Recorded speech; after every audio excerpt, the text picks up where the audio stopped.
Welcome back to the Dividend Diplomats YouTube channel. You got your boys here, Lanny and Bert, the Dividend Diplomats. We are closing in on a huge investing milestone for my family. We are closing in on $30,000 of passive income, of dividend income for Oh, us. sweet. Sweet, baby. So we're going to talk to you about where we are today and how that journey to get to 30,000 before the end of the year.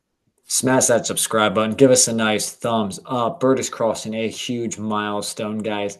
He is right there at the doorstep, and he's about to break that motherfucking door in, guys, on that dividend income, that passive income front. Bert, how far away are you?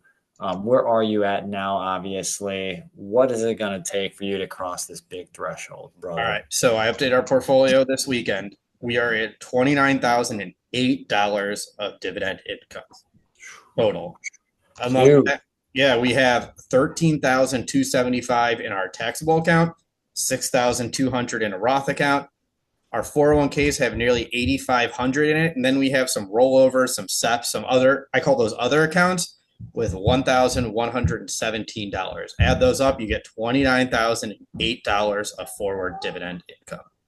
You turn that sum sideways and you stick it straight up. His candy. You know what, guys? Huge, guys. Huge numbers here. Obviously, big investments, big dollars, 15 years of investing on Bert's side, guys. It's not easy staying consistent in the dividend investing game. If you know, you know, but if you keep doing it, you keep building that dividend snowball, then the combination, the magic happens. The dividend gets paid, the dividend gets reinvested, dividends grow, but then the dividends also, the companies raise their dividend. So then your dividend grows. And it's just this wonderful cycle. Because, Bert, what is about your dividend growth rate that you currently are sitting at within your accounts, roughly? Yeah, we're probably sitting at about between, I'll say, 6 to 7% for our overall portfolio.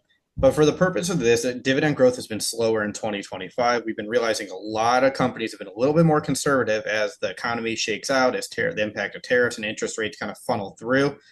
So for the purposes of this exercise, I'm just going to assume a 5% dividend growth rate on my portfolio. So we have to make up a difference, a shortfall of $991 to get to $30,000 right now from where we stand. To your point, Lanny, we're going to have a dividend growth rate of, I'm going to call it 5% for this. We have half a year remaining. So we still have half a year of our dividends to increase by 5%. So when you multiply $29,008 times 5% times 50 times half, because we have half the year remaining, our dividend income should grow $725 alone without lifting a finger. Wow, huge.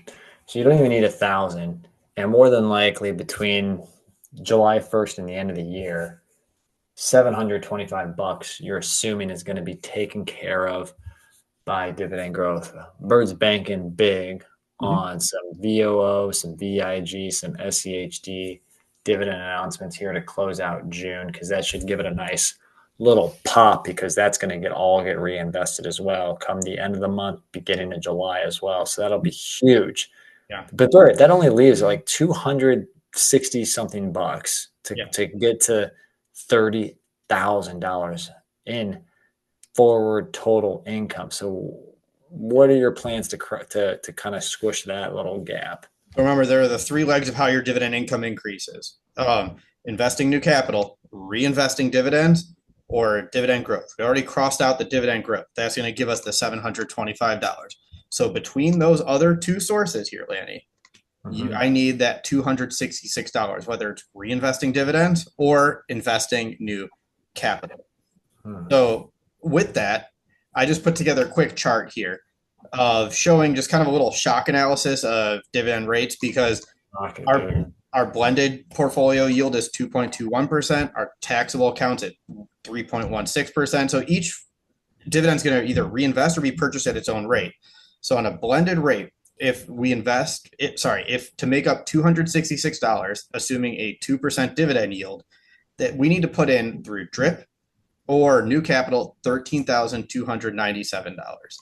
We're going to put the chart up here that shows it in every 5.5% increment here. 2.5% average yield, $10,638. 3%, $8,865 are needed. 3.5%, we only need to put in $7,600. 4%. Obviously, you need less. It's 66.49 there. So that's just with reinvestment or new funds added. Or just buy JetQ and just get there tomorrow. Yeah, well, I mean, if you're talking what, that's 8 or 9%, or is JetQ above 10? Yeah, one of them's over 10, one of them's over like 8.5. All right, So let's just call it 8.5%. Yeah, obviously that would be $3,000 JetQ gets you there right now. Obviously there's a lot of great dividend stocks. I guess check out the video on Thursday. One Dividend King's at about 4.5%. So you can easily get there with a few more shares in that department, guys. But wow, so 6 months, you've got 26 weeks of investing. What are you buying every week right now, Bert? So like, I haven't talked about this, but I did make one little change up here with our portfolio. We'd been buying about $500 of SCHD. And now we're buying $750 of SCHD every single week. So the extra 250 has helped bump things up a little bit more. That's an extra 9 shares, I believe, that we hadn't been getting before. 8, 9, 10, depending on what the price is. And then last week I set a goal. I throw out an X. I've been putting my little micro goals in every single week for what I've been doing, adding in another $500 on top of it into the market. I'm going to keep trying to add even more above our weekly purchases and document what we're doing. I mean, if you do 750 bucks over the next 26 weeks, you're putting in 19 and a half bucks. And if your yield's 3.9% at least on SCHD, doing some quick back of the napkin, you'll more than 3 times probably that dividend need if you just kept your SCHD going between now and the end of the year. Yeah. So, I mean, that's the beauty of dividend reinvestment, dividend growth. There, once the snowball gets rolling, it does a lot of the work for you. As you've seen here, the journey to 30,000 isn't going to be as difficult as it used to be because we put so much effort in, because that snowball is rolling, because of the hard work. But I'm not stopping at 30,000. Light work, baby. Yes, I'm really pissed off, quite frankly, that I'm not further along. But that's part of the journey. My next goal, once I hit 30,000, is going to be really hitting this taxable account hard. I said we have 13,275, Lanny. That's $1,100 a month. I'd love to get that to at least 15,000, say, by the end of the year, which is going to take a lot. That's going to obviously take a little bit more heavy lifting. So that would take adding in at least another 1,500. So if I put in there, you can do it. Yes, that's right. But it's going to take some hard work, some pushing. And you know what? It's going to be freaking fun, everybody. That's what I'm doing. Guys, if you think Bert can do that, let him know right now in the comments. 31,500 motherfucking dollars, guys. Let's hear it right now. Put it in the chat, put it in the comments. Yeah, so follow along too. We'll give video updates. There might be some shorts updates on this journey here, how we're coming along, X posts, wherever it is, we'll keep you updated because I can't wait. And it's going to be a lot of fun to talk about as we cross that big 30,000 threshold. Guys, this is dividend investing at its finest. We've all been there trying to get to our goals here, guys. And Bert's got a nice one that he has set. Let's see if Bert's going to lock in on that 31.5 target.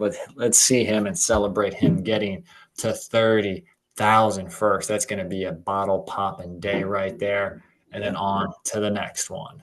Yeah, so like our video, everybody. Subscribe to the channel. Remember, you're either with us or you're against us, Jack.